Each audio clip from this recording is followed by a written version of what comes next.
자세하게 북한 얘기, 장성택 숙청 이후에 북한 얘기 해보도록 하겠습니다. 저희가 오늘 두 분 초대했습니다.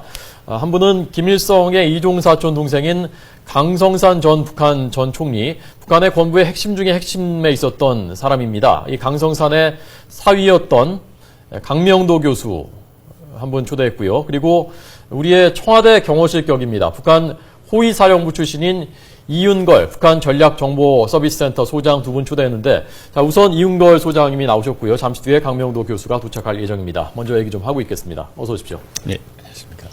그 이수용설은 어떻게 된 것 같습니까? 제가 보기에는 좀 일본 방송에 좀 틀린 경우가 많거든요. 네. 그리고 이수용은 사실은 김정은의 사람입니다. 그런 측면에서 이수용이 채용한다는 거는 좀 객관적으로 납득하기 좀 어려운 문제가 있는 것 같습니다. 장성택의 사람이라기보다는 김정은의 사람이다. 스위스 대사로 있을 때. 네, 김정은이 부각될 때 2009년에 딱 그 이수용 자체도 스위스 대사에서 다시 발탁돼서 중앙당 내부로 다시 들어왔거든요. 그다음에 다시 합병투자위원회 위원장도 했고, 네. 뭐 한때는 행정부 제1부부장까지 갔다는 말도 있었거든요. 그래서 장성택 사람이라고 불리는 거군요. 네, 그런데 오히려 그거는 장성택을 견제하기 위해서 김정은이 올라섰을 때 보내줄 수 있는 가능성이 더 높다라고 봐야 되거든요. 예, 김정일 시대의 금고지기를 했다는 것은 맞습니까? 그렇죠. 제일 중요한 역할을 했고, 실질적으로 김정남으로부터 네. 김정일의 해외에서 이제 스위스나 뭐 어질이나 뭐 오스트리아 이쪽에서 활동하던 북한 총 관련되는 핵심 기구들의 그 수장 노릇을 했다고 봐야 되고, 실질적으로는 군국 관리, 당중앙위원회 조직지도부 부부장격의 대우까지도 받는 걸로 알고 있었습니다. 네, 알겠습니다. 이 문제는 좀 더 확인을 해봐야 네네. 되겠지만 지금 말씀 들어보니까 아닐 가능성이 있는 것 같다. 네, 제가 보기에는 거기에 신뢰가 가지 않습니다. 조금 전에 이인경 앵커가 리포트를 한 내용 중에 장성택의 이른바 여자 문제, 네네. 추문이라는 것이, 자, 이것이 그냥 단순한 추문이 아니라 은하수 관현악단 단원들이라면은 이게 문제가 좀 복잡해지는 거 아닙니까? 이 문제에 대해서 굉장히 리설주가 관련되어 있다는 것 때문에 김정은이 굉장히 예민했었던 것으로 들었고요.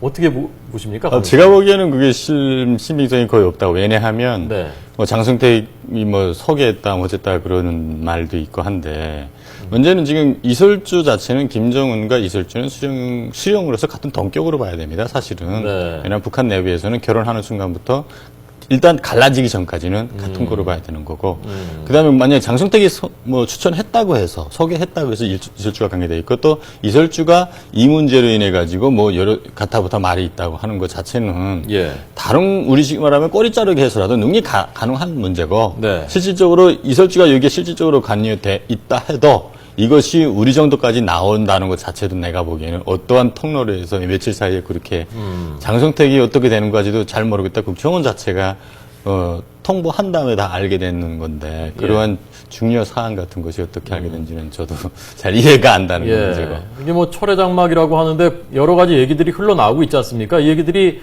어느 정도 신빙성이 있는 것인지 어디서 나오는 것인지를 정확히 지금 사실 저희가 확인을 하지 못하고 있는데, 직접 대북 정보를 지금 그 이 소장님도 듣고 파악을 수집을 하고 계시지 않습니까? 네. 어떻게 봐야 됩니까? 전반적으로 제가 보기에는 이번 사건이 벌어진 가장 결정적인 동기는 김정은 건강, 김경희 건강. 그 다음에는 두 번째로는 장성택이를 중심으로 하는 일부 세력들이 이미 김정일의 그 죽을 때 남긴 유서, 제가 쓴 책에도 오늘과 같이 이렇게 죽을 거라는 걸 예언돼 있고, 그 책의 중요한 부분에 김정일이 지금 반당 반영민 정파들이 활동하고 있다. 이전에는 공개적으로 정면에 던져냈지만 지금은 끼리끼리 뭉쳐서 뒤에서 반당 반영민 정파 자본주의식 개혁 개방을 반대하는 척하면서 사실은 저네끼리 그것을 따로 논하고 있다. 네. 이것을 김경희와 정훈이는 명심해야 한다. 이런 말이 있거든요. 이러한 측면은 그때 제가 그 책을 쓸 때도 이미 북한 내부에서는 이거 김정일이 말하는 그 의미를 이미 장성택이 계렬과 그 어떤 추정하는 세력이라고 생각하고 있었던 상황이었습니다.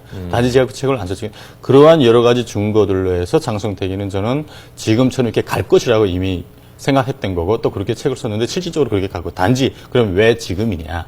저는 두 가지를 분석하고 있는데, 첫째는 김경희 건강이, 왜냐하면 북한에 지금 우리 장성택 같은 사람을 없애치울 때 그 정면 주석단 뒤에 3명이 앉아 있었죠. 끝에.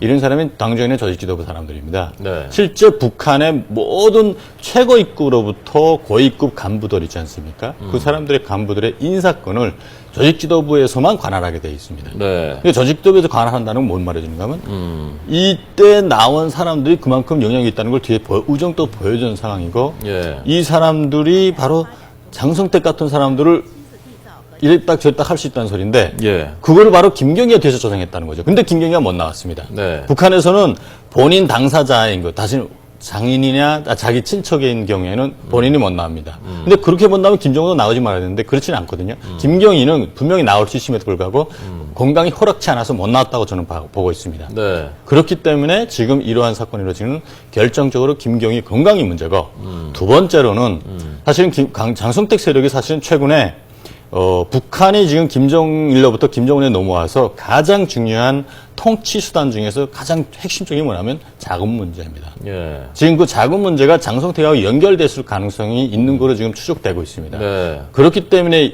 뭐 이런 문제가 나오는 거지. 뭐 우리가 장성택이나 북한 고위급 김정일인이 축군들에서 일어나는 비정상적인 일들, 심지어 뭐 기쁨 전화를 데려다가 뭐 예. 심지어 뭐 업두다 뺏기고 뭐 이런 말 우리 다 듣지 않았어요? 뭐 여러 그런데. 이한영 씨나 뭐 예. 오지모토 겐지 씨나. 예. 근데 그건 김정일이 배아준 겁니다. 지금 와서 여자 문제를 논하는 것 자체는 그러니까요. 그것 또한 북한 주민들에게 예. 그런 부하방탕한 생활을 하지 말라는 의미로 사실은 그 장성택을 치게 한 어떤 한계 기본적인 그렇죠, 그렇죠. 그 일반적인 수단으로 이용했을 뿐이지 네. 거기에는 제가 보기에는 이 두 문제가 네. 가장 중요하다고 저는 생각하는 예. 거죠. 자, 이윤걸 소장님한테 듣고 있는데요. 북한 호위사령부 출신이시라고 들었고요. 네네. 옷깃을 이렇게 올라가 있네요. 네. 네. 자, 하시는 동안 아까 그 은하수학단 있지 않습니까? 그 화면, 그 그래픽 좀 보여주시고요. 지금까지 말씀하신 걸 일단 종합하면 첫 번째는 리수용 처형설은 사실이 아닐 가능성이 네네. 큰 것 같다. 그리고 은하수 관현악단과 관련해서 네. 거기와 추문이 얽혀 있는 것 같다는 것도 좀 신빙성이 낮은 것 같다. 그리고 네네. 뭐 큰 의미는 아닌 것 같다라는 네. 말씀이시고요. 자, 그 다음에 이제 그 쿠데타 가능성. 네. 김정은이 그걸 우려했다. 네. 그 부분에 대해서 어떻게 보셨습니까? 그러니까 다시 말해서 지금 그때 김정일 유서에도 분명히 그렇게 되어 있습니다. 현재 북한은 개혁개방은 절대로 아직은 아니라고 생각하고 있거든요. 뿐만 아니라 개혁개방하는 순간 북한 현체제는 절대로 김 씨를 절대로 허용할 수가 없습니다. 그렇다는 걸 잘 알고 있는 상황에서 장성택이는 중국식 개혁개방을 주장 행거로 알고 있습니다. 예. 실제 김정일 유서에도 돼 있고 중국의 지난 8월 달에 50여 명 끌고 갔댔지 않았습니까? 예. 고위급 대표단으로. 네. 가서 시진핑도 다 만났거든요. 고위급 사람들. 1호열차 타고 갔었다면서요? 네, 물론 갔댔는데 예. 문제는 그때부터 장성택에 견제하기 위한 또는 지금처럼 제거하고 또는 숙청하기 위한 계획을 아주 비밀리에 만들어서 지금 1년 2개월 동안 준비한 거로 저는 알고 있습니다. 아, 1년 동안 준비를 했다. 네네. 그렇기 때문에 지금과 같은 사건이 그러면 왜 지금이냐 하는 건 제가 앞에서 서두에 말씀드린 것처럼 김경희 건강과 장성택이 그 통치 자금의 일부를 자기가 어떻게 돌릴까 또는 그걸 아마 염두에 뒀을 수도 있습니다. 여기에 중국하고 미묘한 관계가 조금 있습니다. 이런 문제가 부각됨으로써 김정은으로서는 자기가 앞으로 더 치고 나갈 수 있는, 다시 말해서 내년엔 방중도 해야 되고 또 그런 과정 통해서 북한이 대외적인 문제, 우리의 육자회담이나 대남 문제, 대미, 그다음에 대일 문제가 해결되지 않으면 북한으로서는 사실은 경제적인 회복이 불가능해요. 왜냐하면 대외적인 투자나 예. 경제적인 회복을 하지 않고서는 북한 현체제가 사실 말로는 핵무력 병진 노선 자체가 경제를 건설하면서 핵무력도 건설한다고 하지만 실제로는 대외적인 투자가 일관되지 않으면 동반되지 않으면 절대로 될 수 없거든요. 예. 이 문제를 풀어야 하는 수밖에 없습니다. 그런데 그런데 중국과의 미묘한 그 문제라는 건 뭡니까? 조금 전에 말씀하신. 구체적으로 지금 말하기는 좀 그런데 확인이 안 됐기 때문에 네. 지금 장성택이 축이 아마 김정일로부터 김정은에 넘어가는 비자금, 네. 비자금이 아마 여러 가지 개입 또는 김정은에 넘어가는 것을 전해 쪽으로 왜 주인이 없잖아요, 비자금은. 뭐 그런 문제가 조금 얽혀 있는 거로 저는 알고 있습니다. 이 두 가지 문제가 불거졌고 또 그걸로 인해 가지고 지금을 치지 않으면 또 김경희가 강강에 상대적으로 확실하게 나쁜 거는 사실인 것 같거든요. 그러면 지금 치지 않으면 장성택 세력한테 밀릴 가능성이기 때문에 이번에 급작스레라는 지금 쳤다고 생각하는 거죠. 자, 그러면 지금 우리 정부에 망명을 요청했다는 장성택의 최측근, 네. 최근 보도를 종합해 보면 인민군 상장 출신이라고 하고 장성택이 부장으로 있었던 노동당 행정부에 소속돼 있었다고 하고, 이 측근이 지금 비자금에 대한 것을 관리를 했었다. 네. 그리고 일부 보도에서는 핵개발 관련 정보까지 가지고 왔다. 이건 확인되지 않은 얘기입니다만은 그 가능성에 대해서 어떻게 생각하십니까? 저는 그런 확인되지 않는 것이 잘 모르겠고. 핵얘기죠, 핵얘기. 네네네. 단지 뭐 그 자체, 그 사람이 나왔다 들었다 그런 것 자체도 잘 모를 것 같아요. 왜냐하면 예. 장성택이 이렇게 전에 이미 한 달 전부터 네. 이 작전이 시작됐거든요. 예. 장성택의 팔다리를 다 꽂는 작전은. 근데 그 사이에 나왔다는 것 자체는 쉽지 않을 것 같고, 만약 뭐 나오려고 행동했던 것 자체는 있지 않을지 모르겠습니다. 그거는. 네. 문제는 분명한 그러한 움직임은 분명히 있을 수 있는 가능성은 충분히 있습니다. 그러나 지금 와 있다 안 있다 그건 저도 잘 모르겠습니다.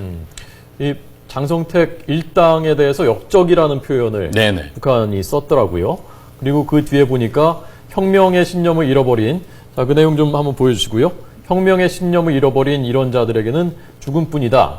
이런 표현을 써서 남한과 미국에 뭐 편승한다는 말도 나왔고 그랬는데 예. 사실은 그런 문제는 장성택이나 그 주변 사람들이 개혁개방을 사실 중국식 개혁개방을 주장했거든요. 예. 이거는 바로 우리도 바라는 거 아닙니까? 네. 미국도 바라고. 예. 이런 문제에 편승했다는 의지 만약 예. 실직 장성택 계열이 만약 실직 간첩 행위를 했다. 옛날에 했다면 이미 박헌영한테도 간첩이라고 해서 죽였던 거 아닙니까? 예, 근데 이번에는 그러한 증거를 잡지 못할 것도 지금 북한 내부에서도 네. 왜 그렇게 한다는 건 아마 최고위급 간부들은 다 잘 알 거 아닙니까? 예. 그러기까지 붙일 사항은 아니었기 때문에 이것을 안 제목지 만약 그러기 조금이라도 있다면 이미 CO도 남았겠죠. 근데 이번에 장성택이 치는 죄목에는 예. 그거는 없습니다. 혁명적 신념과 현 김정은 체제, 다시 말해 김씨 체제의 권력 도반을 할 수 있는 예. 그런 의미가 또는 그런 경향이 있었기 때문에 지금 친다는 의미로 지금 들리고 있거든요. 네. 그래서 지금 거기에 나온 그 죽음뿐이다라고 네. 하는 것이 장성택에 대해서 극단적인 가능성, 처형이라든가 그런 것을 암시한 것이라고 볼 수도 있겠습니다. 네, 지금 이미 처형은 끝났다고 봐야 됩니다. 아니, 근데 장성택 죽이진 본인에 않았지만은 대해서. 지금 장성택의 정치적 생명, 특히 공화국 국민으로서의 권리를 박탈한다는 것은 앞으로 예. 뭐 북한식으로 말하면 개나 짐승처럼 여기겠다, 정치범으로 보내겠다는 의미가 완전히 농후한 거로 봐야 됩니다. 정치범 수용소로 보내겠다. 네네. 정치범 수용소에 한번 나오면 다시 나오기 어려운 거죠. 뭐 나오는 경우는 특별히 있긴 있지만은 거의 이런 반당 반혁명 문제로 낙인 찍혀서도 간 사람들은 네. 내가 알기로도 5년 이상 버텨서 살은 사람은 거의 없는 거로 알고 있습니다. 5년을 버티기가 어렵다, 그 자체. 특히 그 잘 안에서. 살던 사람들이 뭐 거기 들어가면 뭐 진짜 북한의 일반 그 집에서 기르는 개보다도 더 한 게 먹고 살거든요. 뭐 살아나기 뭐 거의 불가능하다고 생각합니다. 예. 그러니까 뭐 더더군다나 정신적인 상처가 더 크지 않겠습니까? 그런 육체적인 고통도 물론이겠거니와 북한의 2인자였던 사람인데. 근데 제가 보기에는 장성택 자체가 네. 사실은 김정은과의 파워 게임에서 이미 밀렸기 때문에 그는 제가 감수해야 될 문제가 아닐까 하고 생각합니다. 예. 지금 저희가 얘기하고 있는 동안에 강명도 교수님이 막 오셨습니다. 예. 와주셔서 감사하고요. 자, 한 가지만 더 여쭤보고 싶은 게요. 네. 리설주, 네. 아까 이제 수령하고 동급이다라고 말씀하셨는데, 최근에 나타나질 않아서 여러 가지 억측들이 나오고, 이 문제랑 혹시 연관이 있는 것 아니냐라는 관측도 나왔고, 네. 그럴 가능성에 대해서는 어떻게 생각하십니까? 가능성은 분명히 배제할 수는 없죠. 그러나 그 문제로 인해서 아마 예. 이설주가 나온다? 네. 이거는 조금 더 나간 거 아닐까, 확대 해석인 거 아닐까. 왜 안 나온 것 같습니까, 그러면 지금? 뭐 여성으로 다른 문제도 있을 것 같고 또 그런 문제가 불거지면 여자가 얼굴이 뭐 좋아지겠습니까? 뭐 여러 가지 문제가 있겠죠. 그런 문제라는 게 어떤 이제가 지금 이설주와 관련해가지고 운하수 관련할 때부터 지금 한 2달 전부터 계속 불거졌거든요. 예. 아마도 뭐 특히 내부에서는 뭐 이런 문제가 북한 내부까지 사실은 지금 이런 뉴스나 이런 것들이 사실은 적경지역을 통해서 예. 자연히 연락하고 있는 탈북자들 통해서 많이 연결되고 있는 걸 알고 있거든요. 그런 예. 측면에서는 뭐 좋지 않지 않을까요? 뭐 그것 때문에 나오지 않을까? 이전에도 한 20일간 안 나왔는데 나왔잖아요. 예. 뭐 그런 문제 가지고는 저는 별로 개의치는 않습니다. 예, 알겠습니다. 강명도 교수님 오셨습니다. 다시 한번 시청자 여러분들께 좀 소개를 드리자면, 김일성의 이종 사촌인 강성산 전 총리, 북한 건부의 핵심 중에 핵심에 있었던 강성산 전 북한 총리의 사위고요. 지금은 경민대 북한학과 교수, 주석군 간부 출신이시고요. 저희가 지금 리설주 얘기를 좀 했었는데요. 얘기를 하게 된 것이 장성택의 추문이 은하수 관현악단과 관계되어 있었다라는 일부의 관측이 나왔고, 지금 이 소장님은 신빙성이 크게 있는 얘기 같지는 않다라고 해석을 하셨고요. 우선 은하수 관현악단, 이게 뭡니까 대체? 은하수 관현악단이? 그러니까 북한의 이제 그 목난관에서 공연하는 보천도 전자악단과 그 왕제산 전자악단이라고 이제 80년대 중반에 김정일이가 새롭게 조직했고요. 예. 그 만수대 있었던 후에 조직된 게 이제 왕제산하고 보천보였는데 그 이후에 다시 조직된 게 운하수거든요. 예. 그러니까 운하수도 뭐 그렇게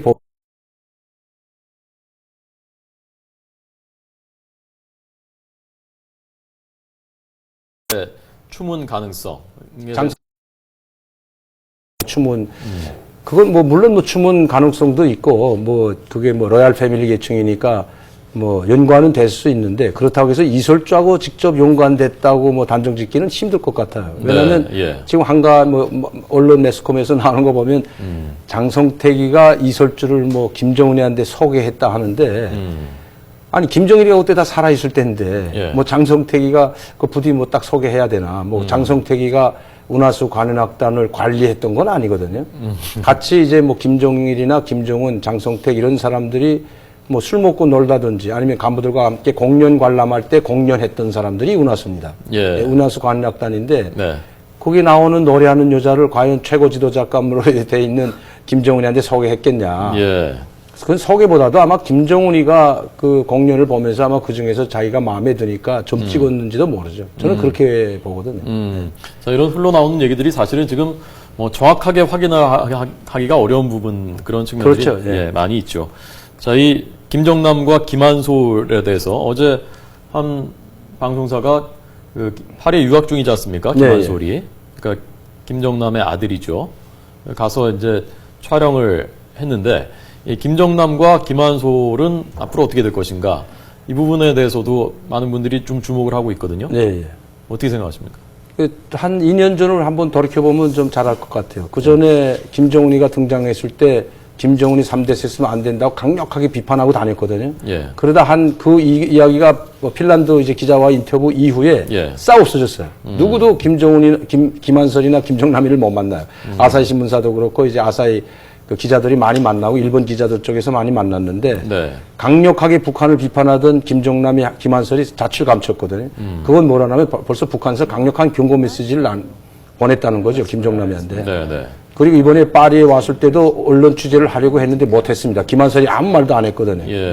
그거에 바로 그런 걸 입증한다고 보고요. 김정남이를 보호하고 있던 것이 장성택이는 맞습니다. 장성택이가 맞는데 지금 과연 장성택이가 저렇게 숙청된 상태에서 누가 김정남이를 보호하고 누가 김정남이를 지원하겠나. 저는 그런 그 라인이 없다고 봐요. 그러면 김정은이가 과연 김정남이를 그 이복형이라고 해서 지원해 줄까?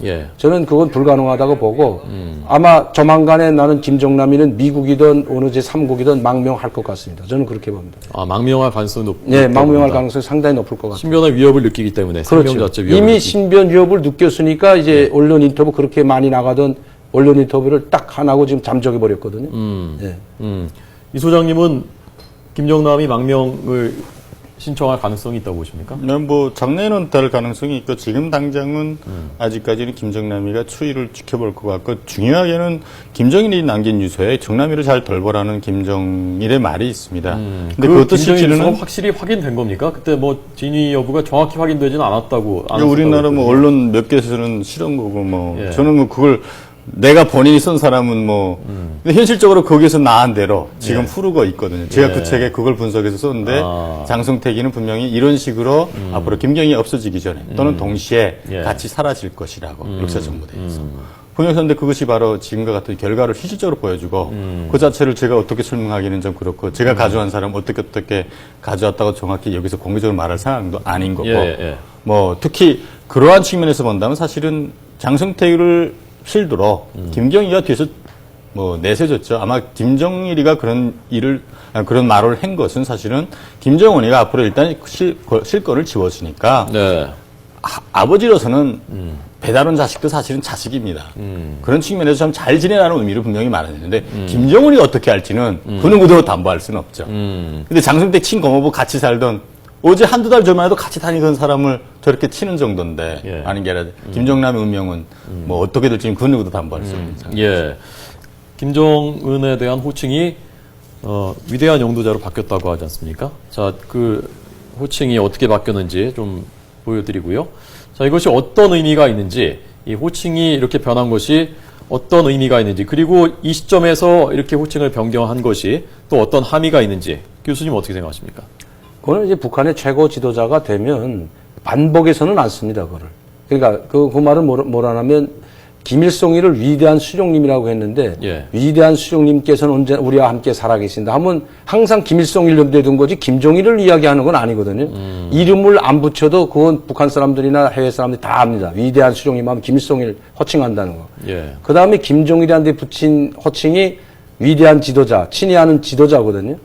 그러면 김정일이 한 데는 지도자가 붙었기 때문에 친애하는 지도자 동지께서는 이렇게 말씀하셨다, 교시하셨다, 뭐 말씀했다 하면 다 김정일을 염두에 둔 거지 김일성을 염두에 두는 건 아니라는 거죠. 그러면 지금 3대 세습에 와서는 김정은이 한 데는 위대한 영도자로 붙였으면 위대한 지도자 하면 헷갈릴 수가 있어요. 북한에서 이름을 안 붙였을 때. 김정일을 염두에 두는지 김정은이를 말하는지 모를 수가 있기 때문에 김정은이하고 반복되지 않는, 김정일하고 반복되지 않는 용도자로 아마 최고 지도자의 그 호칭을 용도자로 붙인 것 같습니다. 예. 교수님께서는 좀 지금 이 국면들을 보면서 예. 이런 포인트 좀 주목해야 된다. 그리고 이런 포인트를 지금 좀 간과하고 있다. 그런 부분이 있으면 좀 말씀해 주시죠. 지금 뭐 우리 언론에서 지금 뭐 아주 장성택과 뭐 이설조 지금 뭐 이거 뭐 엄청난 처용됐다 뭐 아니다 하는데 아직은 처용됐다고 봐지 말아야 돼요. 그리고 예. 정치국 확대회의에서 체포하는 장면이 합성 사진은 저는 아니라고 봅니다. 예. 왜냐하면 그 사람을 감금 상태에서 확대회의에 참가시켰는데 실각이 안 됐다면 정치국 위원 자리면 바로 김정일 옆에 아닙니까? 예. 김정일 옆에 앉았다 체포해야 되는데 이미 실각됐으니까 구금된 상태에 있다가 이제 아래쪽에 이제 앉혀 놨던 상태에서 체포하는 모습을 보여준 거거든요. 네. 그때 체포한 것이 그때 당시 체포해서 구금시키는 게 아니고 예. 이미 구금된 상태에서 정치국 확대회의 그 아랫좌석에 앉아 있었다는 거죠. 그건 왜? 예. 자기 자리가 아니니까, 그게는. 자기 자리는 바로 주석단 아닙니까? 예. 그러니까 그거는 우리가 뭐 확대 해석할 필요가 없고 이걸 그대로 받아들이고 우리는 북한이 이야기하는 걸 좀 분석해 볼 필요가 있다는 거죠. 네. 그러니까 북한이 장성택이 한데 죄목을 뒤집어 쓰였는데 북한에서 최고 국경에 처할 수 있는 죄목은 다 갖다 뒤집어 쓰였어요. 반당, 반혁명, 종파분자. 심지어 매국노까지라고 했습니다. 그리고 유일적 지도 체제를 고세하는 세력을 확대시키려고 했다. 확대했다. 장성택의 일당이다. 이런 거는 지금까지 뭐 장성택이 어느 한 사람을 염두에 두고 한 거 아니거든요. 개인을 염두에 둔 게 아니고 예. 장성택이를 따르는 추종분자들이 상당히 있다는 걸 암시하는 거거든요. 그러니까 이런 거를 봤을 때 우리가 여기에 좀 주목해 가지고 북한이 이미 발표한 장성택의 죄목을 보면 장성택이 더 이상 살아남기 힘들긴 하는 걸 저는 알 수 있다고 봅니다. 예. 자, 1분 남았는데요. 이 소장님도 좀 이런 부분 좀 주목해 봐야 된다 하는 거 있으면 한 가지만 말씀해 주시죠. 네, 제가 보기에는 단 한 가지. 앞으로 북한이 어떻게 우리 대남 정책을 더 급진적으로 또 나가겠는가가 더 중요한 사안이라고 생각하는데 그런 측면에서는 김경희 건강이 아주 변수인데 거기에 대한 초점이 오히려 집중돼야 되지 않을까. 이미 끝난 장성택이 뭐 저거 분명히 중요합니다. 그런데 그 배경에 과연 이 스토리가 어떻게 절전적 동기는 과연 무엇인가를 알아보는 게 더 중요하다고 저는 생각합니다. 예, 알겠습니다. 오늘 강명도 교수님 그리고 이윤걸 소장님 두 분의 분석과 전망 들었습니다. 잘 들었습니다. 고맙습니다. 네, 감사합니다.